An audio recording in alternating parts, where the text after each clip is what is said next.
Welcome back. We are the 12-sided guys. We have Matt as Pine. Hi. Scott as Joph. That's me. Jordan as Ebby. Salutations. Sabrina as Nari. Hey there. And me, Paul, as the proud papa of this campaign. Daddy. So it's been 9 months since our podcast came into this world. Yeah, it seems like only yesterday. And it's just growing up so fast. You know, you, our listeners, are here, and that's great. But sometimes, do you ever get the feeling that, I don't know, maybe there's somebody missing? No, not a baby. That's ridiculous. No, I mean maybe your family and friends. Let them know about this podcast. That way they can experience this little bundle of joy we call the 12-Sided Guys and enjoy it as much as you do. And if you want more 12-Sided Guys content, you can always become a patron at patreon.com/12sided guys. That's 12-sided guys. You know, for the maps, wiki, character sheets, bonus episodes, and whatnot. Anyway, if you ever accidentally destroyed the magic school you were attending on a dare, then this podcast is for you. It's the Crystal Codex, episode 42.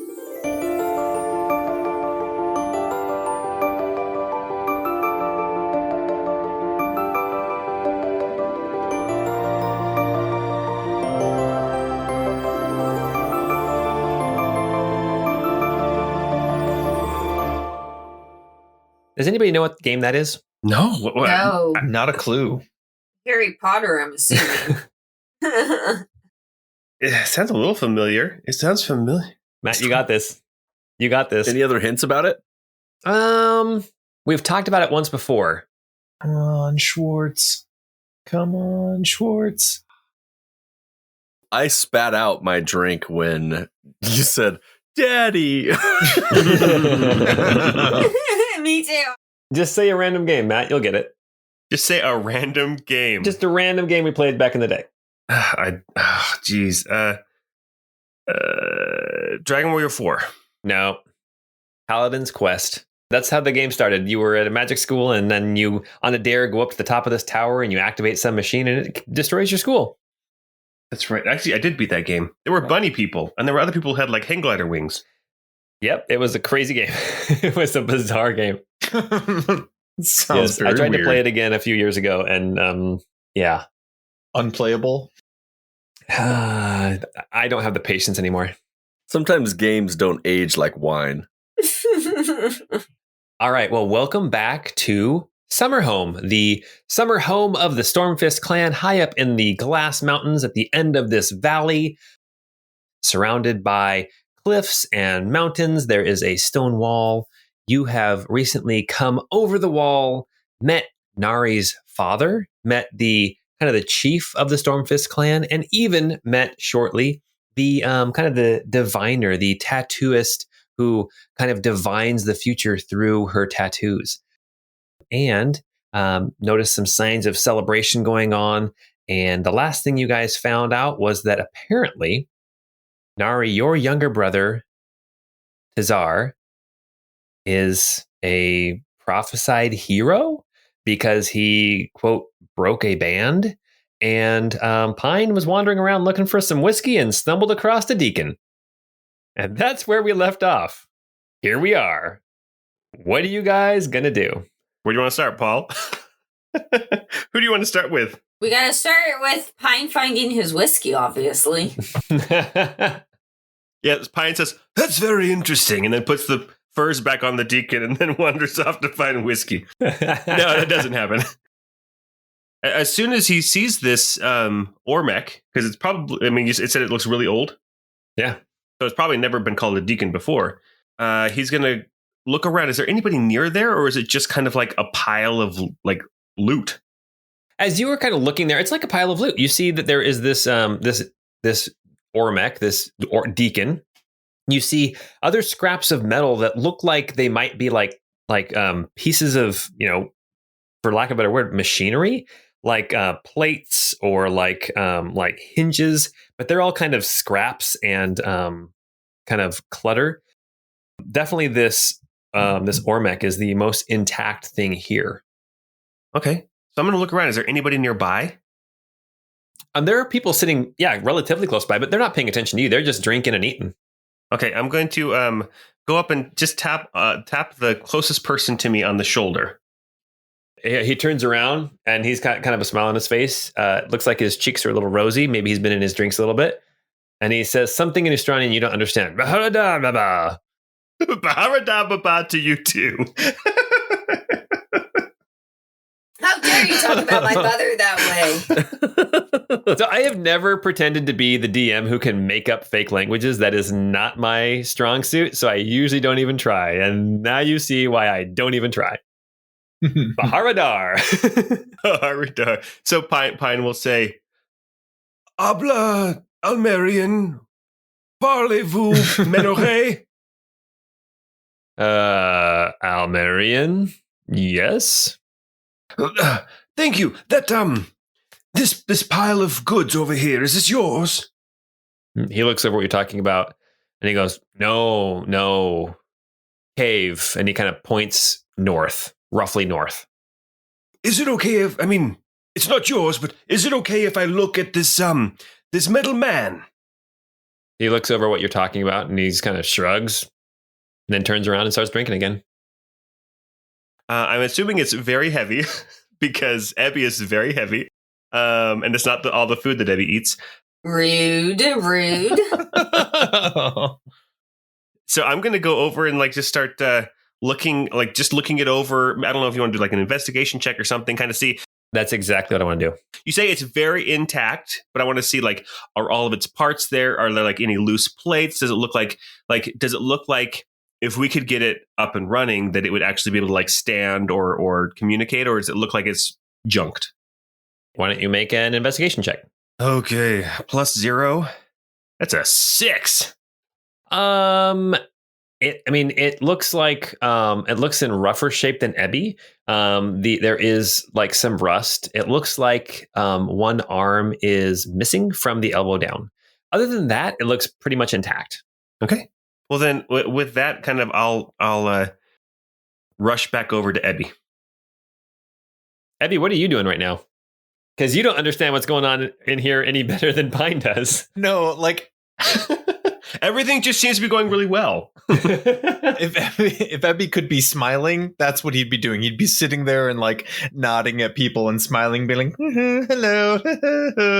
He has no idea how to behave in this type of a setting at this point. But I think he thinks that, like Pine, everything seems to be great right now. These people are so nice and friendly. So he's just kind of sitting there. Pine comes rushing up. Ebby. Oh my goodness. Hello, Pine. Have you gotten into the whiskey already? They didn't have any. Why do you think I'm back here in such a hurry? You're strangely cheery for not having any whiskey in you. Ebby, there's an Ormec over here in a pile of furs and other things. What? That's what I said. I was like, what? No, Abby, come with me. Let's see. You said that you felt like you may be able to turn a switch. This one looks to be in very rough shape, but I'm wondering if there's anything you could do for it. Well, let's give it a shot for sure. And everybody, I asked about it and they just shrugged, so I think we can kind of play with it. Ebby, why don't you make an investigation check as you're looking at this Ormec as well? Absolutely. I rolled a 13 for investigation. As you're looking, you notice the same things that Pine noticed. However, you notice one thing that's missing that you have. There is no serial number kind of acid etched into the chest piece. And the other thing you notice is that where your eyes are they have a kind of a green glow to them. These eyes are dark and lifeless. And as you recall, I think we've talked about this a long time ago. I don't know if we brought it up again. The deacons in in Arkelvia and in Tabery, their eyes had kind of a reddish glow to them, whereas Ebby, your eyes have a greenish glow to them. Is that accurate? Yeah, I think that's right. Okay, just want to make sure we pointed that out again. These eyes are black. These are dark, no light whatsoever. So what do you think? Do we bonk it with the crystal shield? Well, I mean, I'd have to probably try and infuse it with some sort of power or energy. When we inspected it, Paul, did we see any like signs of damage, like an axe or a hammer or anything like that had smashed it to pieces or anything? So as you're looking with your 13 investigation, you see that the elbow, like the left arm, I think I said left arm, is missing at the elbow. That's about it. As far as damage, it's hard to say because there's like rust and there's like tons of tarnish and things all over it. Got it. It looks like it's definitely intact, but it has not been preserved. Like you would remember, Ebby, in your session 0 when you saw the other deacons in their big pile of like abandoned deacons, those were in better shape than this one is. Got it. I was just more so worried on if it showed signs of having been in combat recently. Oh yeah, no signs of that. You're talking like if like the Stormfists ended up knocking it out or something? Yeah, if they had like clubbed it and hacked it to pieces and then dragged it into their building. Yeah, it doesn't look like it. Okay. Perhaps we can inquire how and where they got it, and maybe I can try to work on it a little bit and see if there's any life or energy still left in it. Looking through my things, the only things that I have that I think might help are obviously the key, the crystal key. Maybe we could look through the crystal codex to find any information about activating a damaged Ormec. And then I have the crystal bomb detonator, which probably not a good idea. Yeah, maybe not that one. You can put that one aside for now. No, I don't recall anything explicitly from the Crystal Codex that mentioned how to reactivate it. Ebby, make an insight check. Okay. Got a 12 on the insight roll. As Pine mentions the detonator and you guys say, yeah, maybe not a good idea, you do get this little kind of a memory way back to session 0 of being plugged in with, remember, like some kind of conduit? Right. And the detonator does have some kind of conduit there. So okay. That's a little memory that you have. The one thing that does kind of come to my mind is when I initially woke up, there was some sort of a connection, like a cable or a conduit that connected me to a large array of crystals. It might be possible that this Ormec here might be able to be kind of rehabilitated or reinvigorated if we had kind of a conduit or kind of crystalline energy that we could tap into. I don't have any other crystals on me besides the crystal shield. I wonder if we could make use of the detonator after all. As you guys are having this conversation, trying to figure out what to do with this crystal, Nari, you are sitting there around the fire with your dad, and he is kind of, I don't know what you guys are specifically talking about, but you get the impression that your brother, Tazar, is some sort of prophesied hero, and that going to talk to either Maeve, who is the tattoo artist, or talking to Savar, who is the kind of the chief who's here in this room, they would be able to answer your questions better. Joph, what are you doing? Joph is just finishing telling the story of how he met Nari and their fight against the gobloids. And as you're transitioning to us, Joph says, and then with the last of her strength, she buried her axe into the neck of the last gobloid. Named Gob. You know what, Gob? And he cried out, what about Gob? Yes, he may have been saying, what about Gob? I was the only one that could translate. Awesome. You're telling that to just the people around? Or are you telling that to her dad? To her dad. Okay. He smiles. You can see his smile getting bigger and bigger, and he keeps nodding, and he's like, yes, that does not surprise me. And then, Joph, as you sit down after telling that story, or as you kind of like lean back, you feel a little tap on your shoulder, and you hear a voice in your ear, and it says, don't react, but I need to speak with you. Okay. What language were they speaking in? Almerian. Joph will just nod his head slightly. And you hear the voice say again, make your way outside. Joph will stand up and tap Nari on the shoulder and say, I need to go relieve myself. I'll be back in a moment. Oh, okay, good luck with that. Thanks. Okay. As you head back out of the tower, Pine and Ebby, what's going on now with this Ormec? Have you rigged it to explode?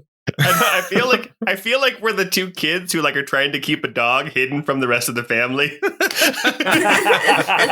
Oh, that's great.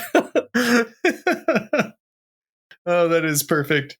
Yeah, I don't know. I imagine like we're trying not to draw too much attention to ourselves, but at the same time we're fiddling with this thing and seeing if there's any orifice we can plug the conduit into. Oh, you find a hole in the back of the skull.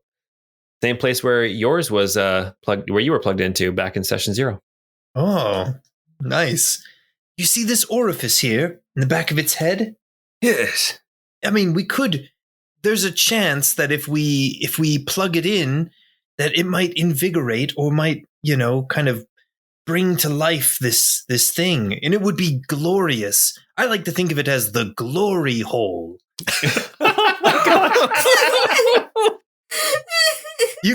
We can cut all that. We don't have to keep that in there. No, we can't. No, we can't cut that out. We can't cut that out. No, we can't. We literally can't. Remember, we have a rule. If you say cut that out, we don't cut it out. Unless it's absolutely terrible. Okay, so my question is, this detonator, I mean, obviously it did something I don't know how crystal tech works. You know this. I'm old. But this detonator, does it need to draw power from another place, or is the power in the detonator itself? Would this give power to the Ormec, or would we need to find some other kind of like crystal, like to like siphon it through into? I don't know how this works. Yeah, I mean, it's a great question. My guess is that we would need a crystal that we could, kind of have energy be channeled from and into the Ormec. Did you already plug it in? Yeah, I say all that while I'm shoving the cord into the back of its head. As you shove the cord, you're having this conversation. The first thing you realize is there's no other cord. There's no other way to connect a crystal. The second thing that you realize is that as you plug it in, there is a pop. Oh, we made a bomb.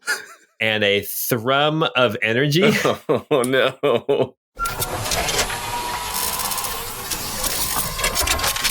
Jesus Christ. And you see this Ormec's eyes start to glow red.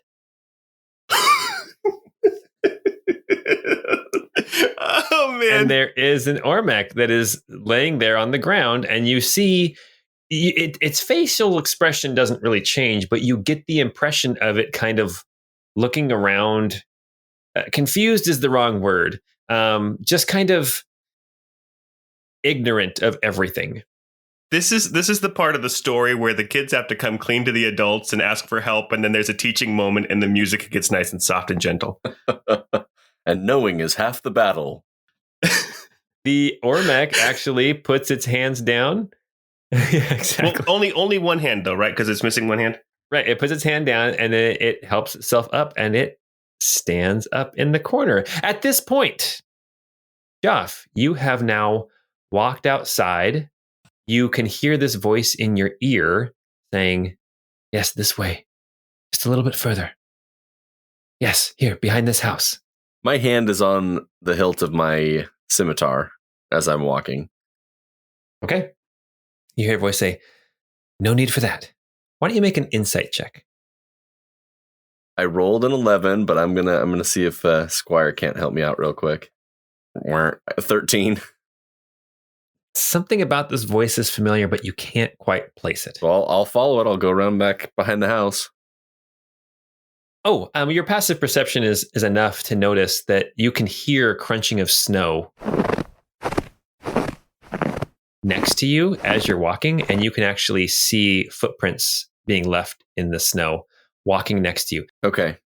Not behind you, but next to you. You are invisible then.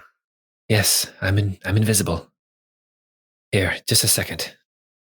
You stand there for a second, and then there's a quick little pop, and then standing in front of you, bundled up against the cold, is a man that you have not seen since the basement of Mayor Joyce's home. The man you know as Magister Colbury, standing in the snow, looking at you, looking quite cold. But he looks at you and he says, I did not expect to see the four of you here. More like Coldbury. That was great. Tell your friends about this podcast. It is gold. These kind of jewels all over the place. You're welcome. Joph will lean against the wall and say, I didn't expect to see you here either. What are you doing up in the mountains, so far away from civilization? He says, last time I spoke with you, I told you I had other strings to pull. I'm trying to pull some of those strings, but... And he looks over at the cave with the wall, the gate, because the cave now, just to recap for people from our last episode, we talked about the cave here in Summerhome on the north end of this valley, and how it has a gate in front of it, and it is guarded. And Coldbury looks up at the cave entrance, and he says, I can't get in to pull the strings that I need to. It's blocked off to me. What are you looking for in there? Answers? What are you looking for in there? I think we're going to go and look for Nari's brother. Oh, is he the one that... Is he their hero? I think so, but I don't know. The way they talked about the prophecy, it sounded like Nari might fit the bill too. How so?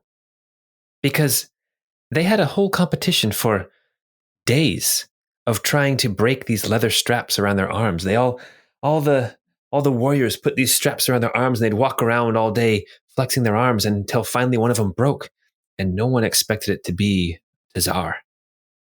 I mean, let's be honest, the weakest of them up here.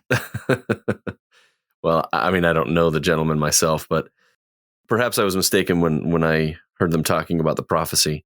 I thought they were talking about bands breaking, like the bands of a tattoo, not leather cords. Well, a leather band, right? That's what they were doing. They were walking around trying to break a leather band with just their muscle, just their strength. And then finally the one who did was the prophesied hero. That's interesting. So what do you want from me? And why single me out? Everybody else seemed very distracted by things. You seem to be in control of the situation. I think you were the easiest to pull away. Control? I feel like I'm just along for the ride on this one. I need to get into that cave, and it sounds like you do too. Maybe we can help each other. I lost all of my assistants on my way up here.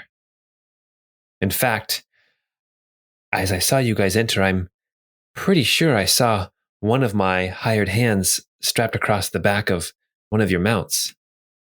Oh, yeah. We might have a story to tell and a corpse to bury later, once the ground is a little bit warmer. Yes, that was a harrowing adventure there. I'll have to talk to my friends. I can't make a decision. I'll have to talk to the others. I can't make a decision without consulting them. But we are going in there, and if you're able to turn invisible and walk along next to us, then I wouldn't be able to stop you. I appreciate it. Thank you. I have to keep a low profile here because I'm not welcome. No one's welcome. I'm surprised they let you in. Yeah, that was Nari sweet talking her way back into the good graces of her clan. Well, I'll keep an eye out. When it looks like you're ready to go in, I'll make sure to be close by. Okay, I'll tell the others, and I'm sure that in exchange for our help, they would like some answers to their questions that we had before. I'll answer what I can. We can work together better. He casts a spell, and he turns invisible again. And he says, I think trust on both sides is needed, yes. Okay. Well, I'll go and let them know. I like to think that right as Joph was correcting himself about calling us friends, Pine and Abby were in there having a conversation. I just love that Joph. He's such a great friend, right? Oh, tell me about it. I think about Joph all the time. Actually, I was thinking that's right about the time that Pine's ears kind of lay back on the back of his head as he kind of cowers down in front of this deacon like, oh crap, what did we do? We have to tell Mom and Dad now. Okay, so Sabrina, Nari is sitting there with her dad. You guys are talking, kind of catching up a little bit. Is there anything specific before everybody notices this Ormec? Is there anything specific that Nari would like to talk with her dad about? I mean, I think with all this talk of Tazar, she would want to ask about her older brother, Tikris, and ask where he is. Well, Tikris did not take it well when he was shown up by Tazar. I mean, you know Tikris. He's bold. He's brash. He's a leader. In all honesty, he's hero material. And when he was not the one to break the band, he did not take it well. He's hunting in the east at the hunting grounds. And Nari, you would know that the hunting grounds. So right now, if you're in this little valley, here at the end of the valley, there is a smaller kind of a path that heads off to the east, and it opens up after a couple hours of hiking along this trail. It opens up into this kind of narrow valley, like maybe like 100 feet wide and like 500 feet long is all before it ends. And the Stormfists call this the hunting grounds, and it's kind of this weird, unique place where if you go there and you hang out there for a while, at some point something will show up. It might be a deer. It might be a wolf. It might be an ursine. It might be all manner of things. It's kind of this place that the Stormfists have been using not only for hunting, but also as kind of like a testing grounds to test strength. They've been doing it for generations. And so it sounds like Tikris, who does not like the fact that he did not fulfill this prophecy himself. He is there at the hunting grounds, either trying to prove his strength or just trying to have some time alone. But he is off there just a couple hours to the east. And everyone else, you plan on keeping everyone up here in the mountains during the winter? That's part of the prophecy. We can't let anyone else into the cave. There's Maeve can show it more clearly. Why don't we talk with Maeve? He looks around to see if Maeve is still here in the tower. And he spots her and he kind of waves her over. She starts hobbling over towards you just as an Ormec stands up over in the corner, and Pine and Ebby are kind of like, uh-oh, SpaghettiOs. This Ormec is now standing up next to Ebby and Pine. It raises up its stub of an arm and puts it back down. In Allele, Ebby, you understand it say, waiting for command. And then in Almerian, it repeats it, waiting for command. Ebby is going to quickly kind of reach out and grab its hand. Okay. And like its arm. And in Allele is going to respond and say, hold on there, brother or sister. We'll release you from this. We'll get you awake. And you feel that connection, that you can see energy coursing again through the body of this Ormec. And you see this section in the chest, this crystalline matrix that houses consciousness. We talked about this before, and that there is no power going there. And you sense that switch. And you sense that this is the time you can flip that switch if you want to try. Seems risky to do it right in the middle of this whole crowd. Do it. But we're totally going to do it. Oh, yeah, for sure. Okay. I'm here for you, Abby. Mechanically, you have +3 to whatever check you're making. Okay. So here we go. You are going to attempt to flip the switch. I need you to make a wisdom save. Okie dokie. With advantage, right? You said with advantage now? With advantage and the +3 from having Pine standing right next to you. Okay, let me go ahead and cue that up. 29. 29. Oh my gosh. Oh my gosh. So I'm so wise, guys. I'm a wise guy. Hi-oh. So for all of that like dread that you were feeling and that kind of that dread that I was trying to build up amongst our listeners, yeah, the threshold for negative effects starts at 24 and lower. Whoa! And so you blew that out of the water. As you feel like your consciousness reach deep into this Ormec and make that little connection, connecting that pulsing energy through this whole body.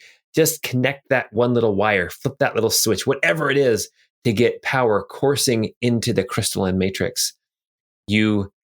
Everyone here hears this pop. And then the eyes go black again. And they slowly start to glow green. And you hear a voice in allele say, Where am I? What's happened? And then it looks down at its arm that's missing and says, My arm, what happened? And it goes to take a step, and it is so decrepit and deteriorated from the conditions it was under that it crumples. Its leg can't hold it up as it tries to step, and it falls into a heap. And you hear it saying, What? Where? How? In allele, Ebby is going to kind of crouch down and get close and try to comfort it and support it, and will basically say, It's good to have you awake again. My name is Ebby, and I'm actually going to kind of pull the wrappings and cowl and everything that he's had on his head. Go ahead and pull that all off and kind of show that he's also an Ormec. When the Ormec stood up, everyone kind of turned to start looking at what in the world was going on in the corner. I want to let you know that before you do anything else. And Nari is ready to defend Ebby if needed. I was going to say, it feels like Ebby is so focused on the fact that he's actually going to get to interact with one of his own kind that's been also awakened that he doesn't even care that it's like right in the middle of a crowded room, and is just going to be like, It's okay. Don't panic. You're not alone anymore. Neither of us is alone anymore. The voice says, I was alone?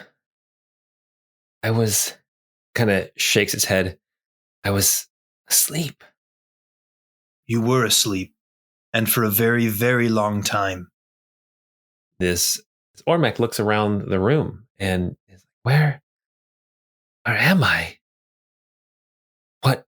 You're located in a village or town high up in an area of the world known as the Glass Mountains. The town is known as Summerhome. It's winter time out there, or winter is quickly approaching. There's snow. Pine is looking around the room, giving everybody a thumbs up. This is all going really well.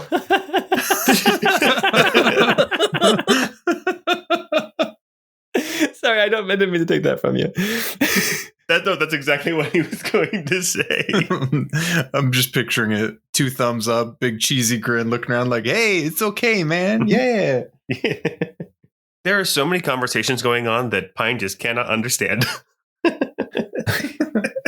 This Ormec is sitting there, kind of gets into a seated position from this crumpled position. You can tell it's very weak. And the Ormec says, I'm Hermine. Hermine is my name. Hermine, it is an honor to meet you.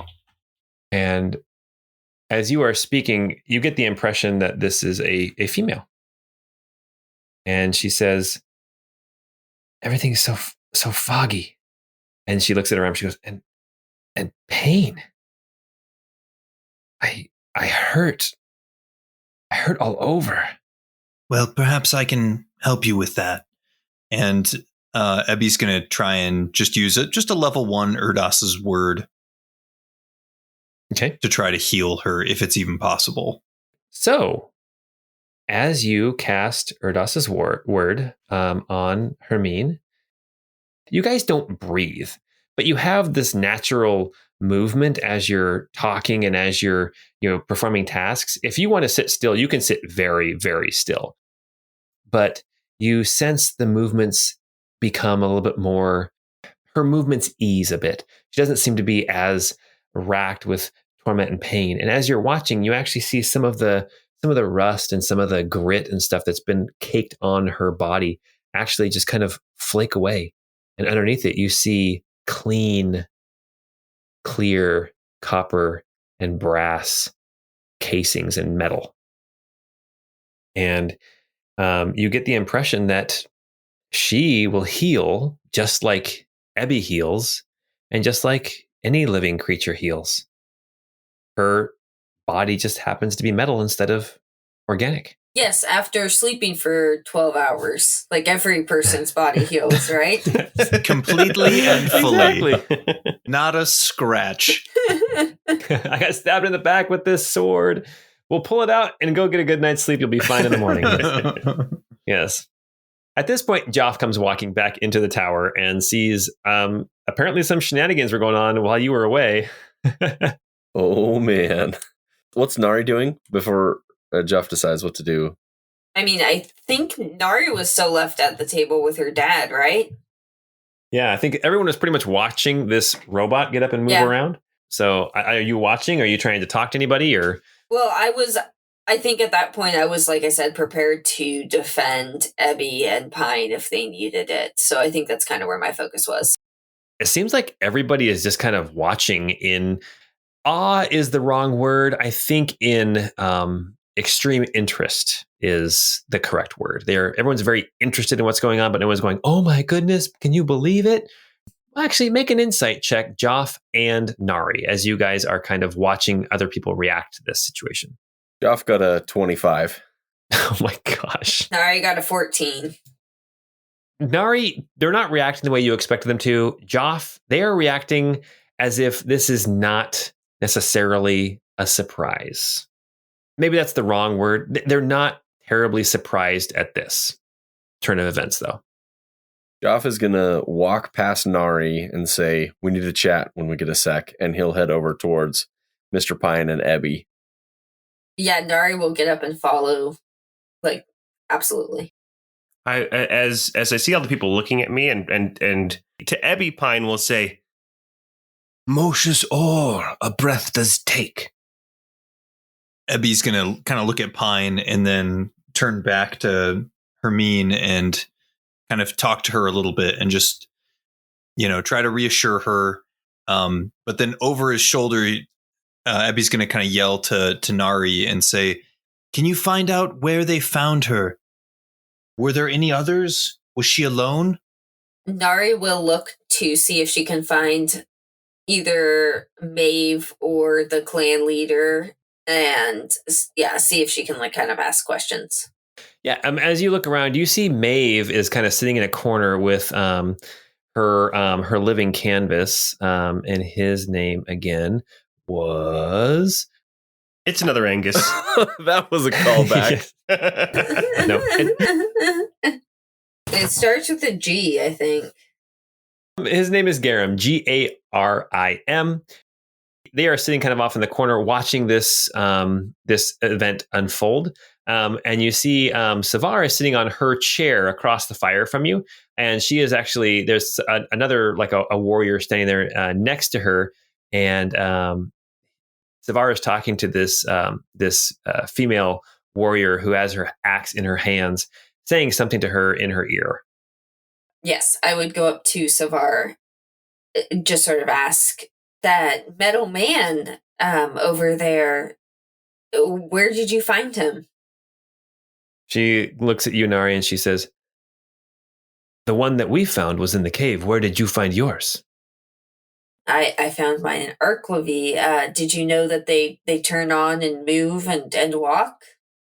She glances back over at Hermine and Ebby and Pine, and she says, "Not this one, but there's others, different, but others in the cave. We can't trust this. What have you been doing with them in the cave? Defending ourselves? Oh, they attack. They attack as soon as they see you." And she's looking back over at Hermine. She says, "This one hasn't attacked yet, but we better be on our guard." What are they protecting? Savar motions over to Maeve and says, "Maeve has prophesied glory and honor and prestige to the Stormfist clan, and it's in that cave." We now just listen to prophecies over everything else? I mean, I would hope that there's a bit more solid evidence than just Maeve's wisdom. When you say that first line about now we just listen to prophecies, Savar is nodding up and down. Yes, we do. When the divines speak to us, we listen. If we don't listen, we are doomed. You know that. All Stormfists know that. I guess I do. All right, well, can you tell me a little bit more about this prophecy? Is there a way I could maybe get a transcript of some sort? As you ask that, she waves you off and she says, "Talk to Maeve." Her eyes are on Hermine, and this warrior standing next to her is has, like I said, has her axe in her hands. I think probably ready to go and deliver a killing blow should Hermine try anything aggressive. Pine and Ebby and Joph, you're up there now too, right? Yeah. Joph is going to activate his Mikasa scarf so that he can understand the robots. Gotcha.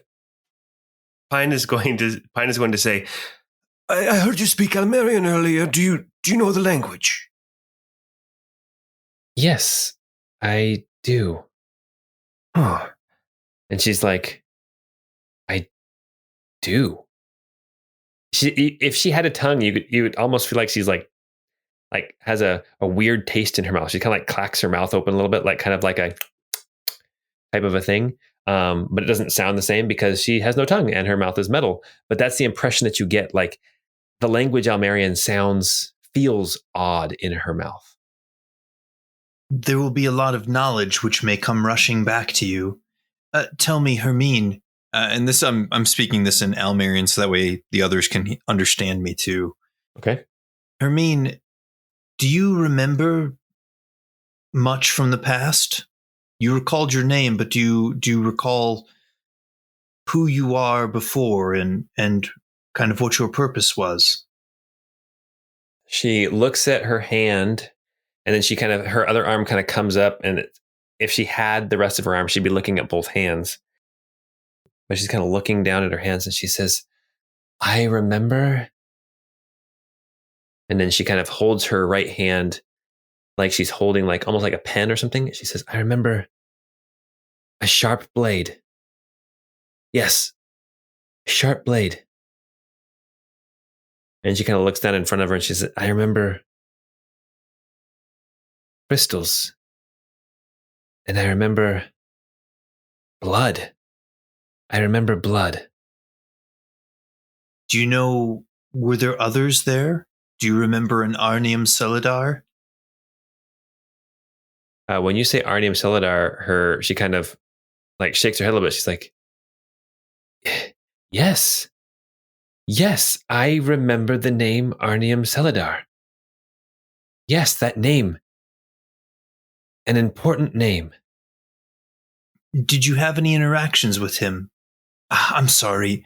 You're just waking up. You're probably, not in a frame of mind to be able to answer so many questions, but I've been alone for so long and there's so much I need to know. She kind of shakes her head. She's like, "No, it's all so foggy still. It's all so foggy. It's all so muddled. I hope it will come back. I think I need time." "Yes, time." Then she looks at her hand again, the one that was holding like a almost like a pencil. She says, "Surgeon. Yes. Yes. I was a surgeon. A surgeon? I would help people heal by cutting them open and fixing the parts that were broken." As an Ormec, you were a surgeon. That was your function? She kind of like moves her hand. She's like, no, this is new. I was a surgeon before. She looks kind of like lost in looking at her hand. Nari will kind of come down to Ebby and sort of kind of nudge him and try to get his attention when has a minute. Yeah, Ebby will kind of reluctantly kind of turn away from her and turn to Nari. It sounds like there's more of these Ormecs in the cave. They're fighting against What? the clan. We have to go to them right away. We have to stop this fighting. Perhaps if I could speak with them. Real quick. She did say that they were different. She said, not like this, that they were different. But there are other metal things down there. Not necessarily Ormecs. I just want to make sure that's straight. Oh, okay. There are creatures similar in shape to these Ormecs that are in the cave. I think that those should be investigated. More Ormecs, then? Well, if they're my people, we need to go to them right away. I'm not sure. She said they were different. We can kind of see, I could go over and ask her why they were different, I guess. Perhaps it's just the fact that they were not fully awakened. Maybe they're just in like a sentry mode where they're trying to protect or fulfill kind of a base function. There may be a way that we can awaken them. I still think I need to go see them as quickly as possible.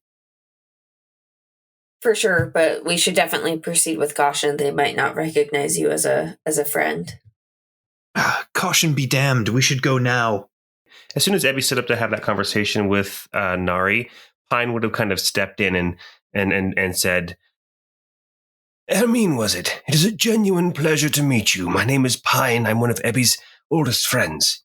And he'll just kind of try to have a comforting conversation with her, gentle, and I know it's trying to keep her calm, trying to make her feel more comfortable in this very strange setting. Right. So not so much like trying to pry answers out of her or anything like that. You're just having a gentle conversation. Okay, awesome.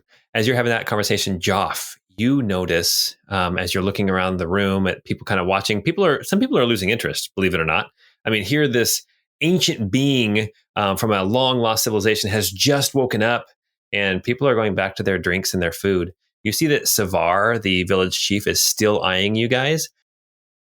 And you also see that the old tattooist Maeve, the diviner of the Stormfist clan, is watching you as well. And it seems like if you were to judge, you'd say that Savar is looking at you kind of with warily, whereas Maeve is looking at you guys with a lot more interest than anybody else is in this room. Okay. And Nari, your dad he's kind of sitting where you left him, just kind of watching everything, but he's eating as well. He seems to have not been as interested in this whole situation as you guys are. That checks out. Looks like we're going to get to keep the dog. Actually, the next thing that Savar does, the village chief, she stands up and she says, "That beast is your responsibility now. I want nothing more to do with it." And she kind of waves you off, as you guys are the only ones showing interest in this Ormec, in Hermine. No worries. We'll take care of it. Thank you. Okay, and then Savar gets up out of her chair. That warrior who was standing next to her follows her to like it's not like a staircase. It's like kind of one of those ladder staircases. So it's a very steep staircase, but she actually goes up a ladder up to like a second floor that you guys can't see. And now left in this room, you have Yasten is still there. He's eating, watching things very uncomfortably. Dorgar is there. Your father is watching. Maeve is sitting there, very interested with Garum, her living canvas. Joph will grab Nari's attention and say, "The tattooist lady has been watching us fairly carefully." I think she might know the most of anybody. We can try to get more answers from her, but she's been pretty evasive so far. Is she the one that gave you the tattoo that broke? Yes, and I vaguely mentioned it, and she seemed to have no idea what I was talking about, so I'm not sure how reliable she will be. As you guys are talking about this, you see that she actually stands up and she heads towards the door, followed by Garum. And as she gets to the door, she turns back towards your group and she gives you guys a little wave towards her. And then she walks out the door. We should probably follow that. That was pretty clear. She drops breadcrumbs for you to follow along the way as well. Here, party. Here, boy. Here, boy. If we're going to be leaving, Nari, can you help carry... Her name's Hermine. Can you help carry her? She's... I don't think she's able to walk under her own power yet. She actually tries to stand back up. She says, I feel better. And she looks at Abby and she says, thank you for what you did. Of course. Hermine, there are not many of us who are awakened. Many of us have been enslaved. And so there may be a lot of work ahead of us to try to take care of one another. Okay. Damn, dude. Don't worry about this, but you and I might have to hook up to save the robot race. We're the last alive. We have to. No, she just seems overwhelmed by what you just said. Like she's having a hard time comprehending anything at this point. And so she's just kind of standing there waiting for you guys to lead her somewhere. Don't worry, I mean, you have allies. Abby, did anyone teach you Elmarian? How did you learn it? I don't know. If it's as though I woke up understanding and comprehending the language myself, not unlike Hermine here as well. But I had no recollection of the past, and as we could tell, Allele was not immediately on my known to me. It took some familiarity first, looking through the books before I could gain that knowledge back. Well, yeah, she remembers her name and her former profession as well. We were just talking about how you're not quite sure what yours was before, in the old times.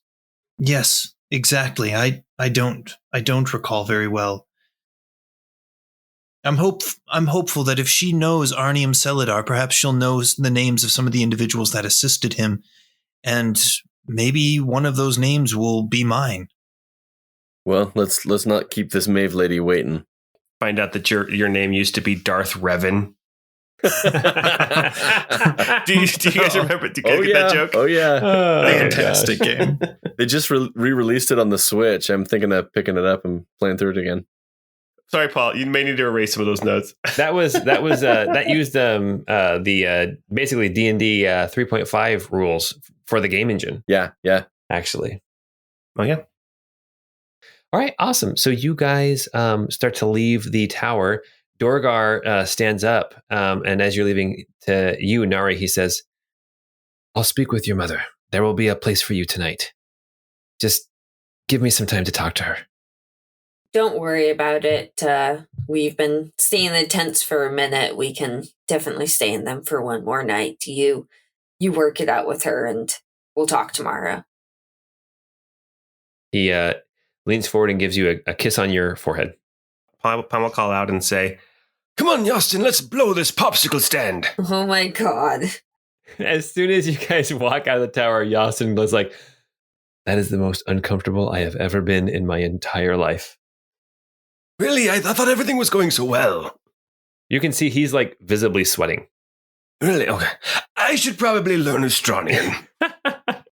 You get the impression it's not so much necessarily even what was being said. It's being a tall heart in the Stormfist, like, leader's tower, eating food with them when things have been so strained. You know what I mean?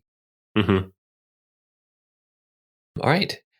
So Nari, you would know. You can see her moving along through the village. You know where Maeve's house is, though, so you could even get there, even if you weren't following her. But on the west side of the town, I think last time I described there are two streams that come together, and they kind of come to a point where they merge, and then they head south out of this valley. And so the village is kind of split into three parts. The biggest part is kind of the northern part where like Nari's family lives. That's where the cave is. That's where like the leader's tower is. That's also where like the hall of the gods is. And then there's two smaller sections that are kind of on the other sides of these streams. Maeve's home is on the western side, kind of tucked up against the mountains right along the stream as it comes out of the hills, out of the mountains on the west side. And it's a little bit larger than the other houses around it, but it's still an old kind of like Viking hut style of a house.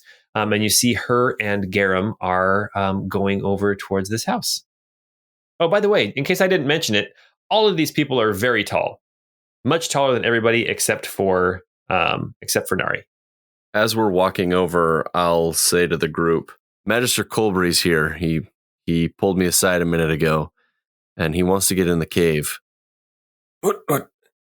Colbury, how did he get here? We'll have time to ask him questions when he meets us inside. You trust him? I don't trust him, but I think that if he's more open with us, maybe we can learn a thing or two from him. Well, and Ebby already wanted to go into the cave to explore, so we might as well. He said there are strings he needs to pull in that cave. Him and his strings. Manipulation. He needs to let people in. Yeah.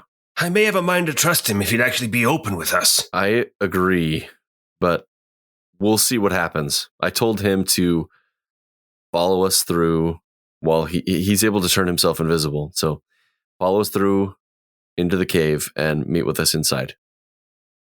As soon as you say he's able to turn himself invisible, Pine will look around and he's like, "Do you hear that, Colbury? I don't trust you. Be honest with us." And then keep walking. If you want to follow where he's at, just look for the footsteps in the snow where nobody's standing. That's when he was carrying you. No. You guys follow this path. This path has like been worn down. It almost looks like somebody may go through with like some kind of a magical means, like maybe a bonfire type of a cantrip or something, and kind of melt the snow to make these paths. Because it's almost like, when you go up to the mountain and like the snowplows have been going through and like it's snow on either side, like piled up high. It's getting to that point where now the snow is like waist high, except for these paths that go kind of amongst the houses. And you follow Maeve and Garum into this home, this kind of older home. And as you approach the front door, there is no front door. There is just some like furs and leather that's hanging down in front of the doorway, and you can almost smell coming out of the house some kind of like burning incense and other smells of fire and warmth and spice coming from outside of from the inside of the house. Are you guys going to all go in? Oh, yeah. It's cold out here, of course. Yeah, Nari will for sure be going in. As you guys walk in, you see this house is basically one big chamber. Okay, so there is a fire pit in the middle to warm up the building. And then you can see off to one side, there's a place for like food. And there's a couple of bedrolls in one corner, not bedrolls, there's beds basically. And you can see that at one end, there is this bench. There's a bench and there is a stool. And as you guys walk in, you can see that Garum has already taken his spot sitting on the stool, and Maeve sits on the bench kind of behind him. He's sitting down on the stool and she is basically facing his shoulder. And as you walk in, she motions you over. Come, I must show you something. Is this still in Estradian? Yes. Okay. Nari will walk closer. Pine will follow Nari. Hermine is there too. She's just kind of in a daze a little bit. But she's following. Ebby is very much kind of like a mother hen right now to Hermine, like just trying to take care of her and like lay a reassuring hand on her arm or shoulder, you know, and just trying to make sure she feels comforted and not alone. Yeah, one thing you did notice is as you were moving from house to house, she got cold when she was outside. Like she definitely felt the cold. So she actually goes over by the fire and actually sits down by the fire to keep herself warm. So as you approach Maeve looks at you, Nari, and says, I understand you have questions, and I might have some answers for you. Come, look at this. And she points to Garam's right shoulder. And on his shoulder, you see this tattoo. And this tattoo, it looks like there is this silhouette, this human-shaped silhouette. It's crude is the wrong word. It's just not detailed. This simple silhouette. And above the silhouette, there is a circle that is broken, right? It doesn't connect all the way. Next to it, you see a round shield, and it is separated into 8 segments. Now, this is all done in black ink. There's no color. As you're looking at Garam, you do see there are places where there's little splashes of color, but for the most part, everything is done in black ink. Sometimes there's blue ink, that kind of thing, but usually it's just a monochrome type of a tattoo. You see this shield that's separated into 8 segments, and it is surrounded by leaves. And then above the crown, above the shield, you see a crown. And then if you have the silhouette with the broken circle on the left, on the right side, you see it looks like a crook, like a shepherd's crook. And then further on, you see that there is that same simple silhouette standing beneath a mountain. So there's like a mountain shape, and then there's this silhouette standing underneath it. Off of this silhouette is wavy lines like emanating off it, like almost like power or glory or light coming off of this silhouette. Not stink lines? Not stink lines. No, they're not wavy, and there's nobody holding their nose or anything like that. And as you're looking at this tattoo that she's indicating, even though he's covered in tattoos, you can just somehow tell that this is all kind of one scene. And off to the side, still in the scene, you see another silhouette, but it's hunched over and in the process of sneaking. Nari will kind of take off her outerwear and just kind of hold out her arm for her to see. As you are disrobing, she is explaining the tattoos. She says, I don't understand all of these tattoos, but see here, this figure with this broken band, and again down here beneath the mountain, this figure with the broken band will bring glory to the Stormfist tribe. And this shield, I'm sure some of our warriors use shields a lot like this. And of course, the leaves, it's autumn now. And she stops as she sees your arm. I'll also kind of gesture to have Pine and everybody else gather around so they can kind of see what's going on. She puts her finger on your tattoo, the one that has shattered, the one that has kind of spiderwebbed and broken. And she says, broken band. And she sits back and she says, huh. Seeing the shield, Pine will start fishing through the haversack to find the crystal shield. She sits back and she says, a broken band. A Stormfist, but the wrong Stormfist. And about that time, you proceed to get the crystal shield out of the haversack. Joph will say, yeah, I don't think it was a leather cord that broke. She nods.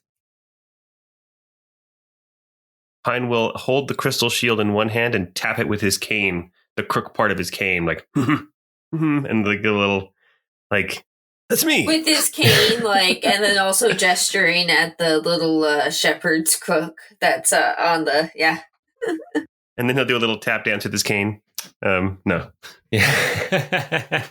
Yeah. T for two. Yeah. She actually starts to sit up straighter.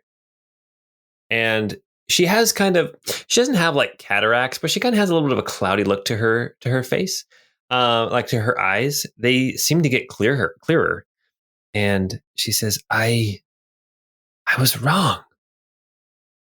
I was wrong. The prophecy was right. My interpretation was wrong. And then she looks at Yunari and she says, Tazar is in danger. What did you send him into? She points to the figure, the silhouette on the tattoo, and she points to the one down below the mountain, and you can see it's the same figure. And she says, I sent Tazar into the mountain to bring back glory for the Stormfist clan. But it's not Tazar. And then she points at Yunar and she says, it's you. I want everyone to make perception checks as you are looking at Maeve and Garum, this guy covered in tattoos. Nari got a 19. Joph got a 20. Ebby got a 10. Pine got an 11. Pine's skill checks are so mediocre. Yeah, it's all good. It'll come around. It'll even out at some point. Okay, Joph and Nari, as you are listening to her talk and explain these tattoos, you can't help but kind of glance over this man Garum and his body and all the tattoos on it. And you see some interesting tattoos. One thing you do notice that on his back, kind of between his shoulder blades, there is a big open space right between the shoulder blades that is completely bare. No tattoo there. But you see other tattoos. Some of the tattoos that you see that there are 7 swords with their tips stuck in the ground, and they are all, like there's a chain connecting each one. So 7 swords that are chained together.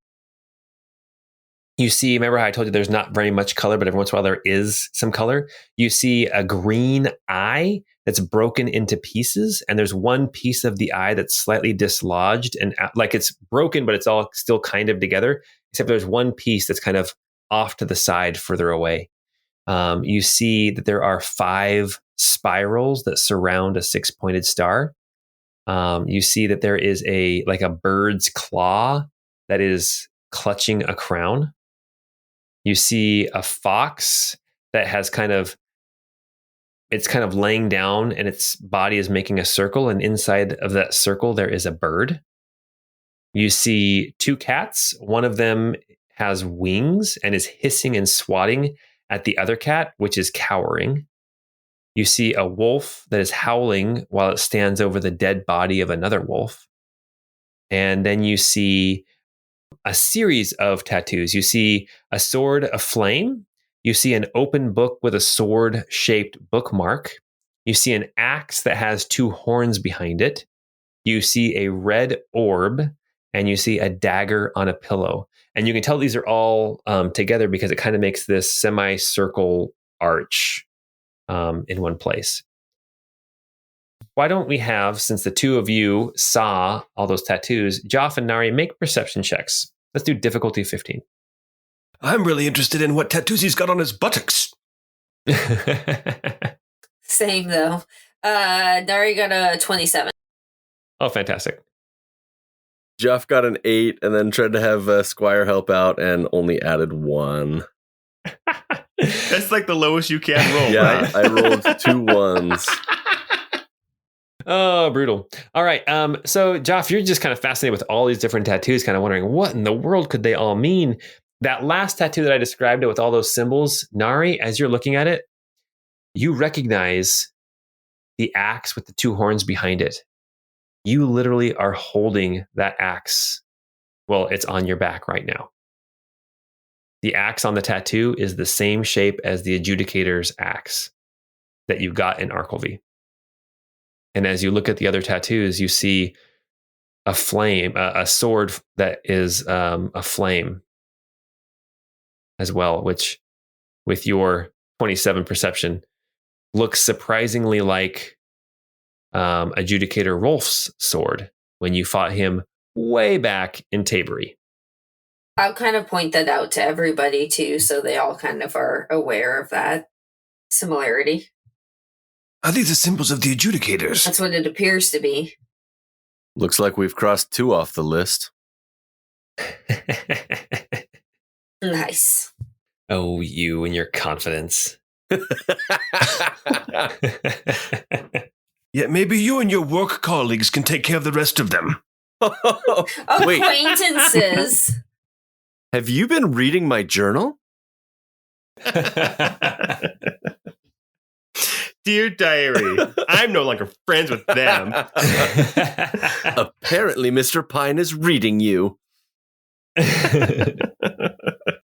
All that was out of character. Of course. As you guys are sitting there kind of listening to Maeve points to this tattoos, not the ones that we were just talking about, but the ones on the shoulder, the ones about this most recent prophecy about finding glory and the power of the Stormfist clan and how it's all here in this cave under the mountain. And she turns to you, Nari, and she says, I sent your brother into the cave. He is in danger. It is you. And she looks at the other 4 of you, or the other 3 of you, and says, and the 3 of you, it's you. It was not Tazar.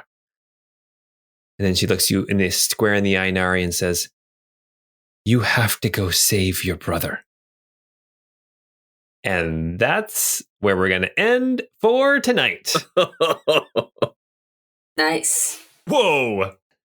Before we end, though, I was going to say, because the shield had leaves around it, that's what you said? Yes. Okay, I'm going to actually, seeing that, I'm going to kind of just hand the haversack over to Ebby. Okay. Ooh, okay. So now you can be in possession of that shield at all times. Why, thank you. Well, very good. Well, hey, guys, hopefully that answered some questions and hopefully it made a few more.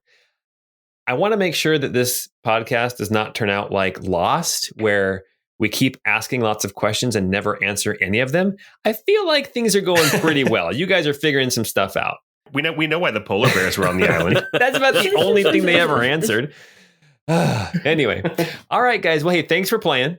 And like we always say, if you like what we're doing, go tell somebody. I'm sure somebody else will like it too. I like it. My mom thinks it's cool. Until we get together, I hope you guys all have a great night and have a really good time.